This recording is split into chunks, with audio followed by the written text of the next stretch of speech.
ગાયને કારમાં ક્રૂરતાપૂર્વક બાંધીને લઈ જતા શખ્સોને કરમાળ ગામે પર્દાફાશ। અખિલ ભારતીય હિન્દુ મહાસભાના કાર્યકર્તાઓએ કાયદેસરની કાર્યવાહી કરાવી।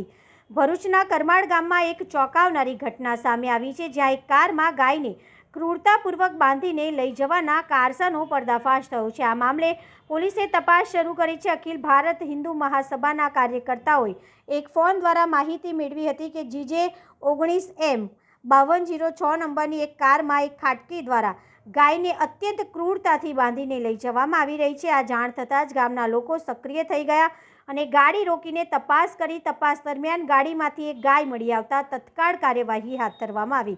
ત્યારબાદ અખિલ ભારત હિન્દુ મહાસભાના ભરૂચ જિલ્લા મહામંત્રી વિશાલ દાફડા અને તેમની ટીમ, જેમાં ભૌતિકભાઈ, વિમલભાઈ, લાલાભાઈ અને અન્ય સભ્યોનો સમાવેશ થાય છે, તાત્કાલિક ઘટના સ્થળે પહોંચ્યા હતા। તેમને કાર અને તેમના રહેલા વ્યક્તિઓને કાયદેસરની કાર્યવાહી માટે પોલીસ સ્ટેશન લઈ ગયા। હાલમાં આ સમગ્ર મામલે પોલીસ દ્વારા વધુ તપાસ શરૂ કરવામાં આવી છે। આ ઘટનાએ પશુ પ્રત્યેની ક્રૂરતા સામે ફરી એકવાર ગંભીર સવાલો ઊભા કર્યા છે।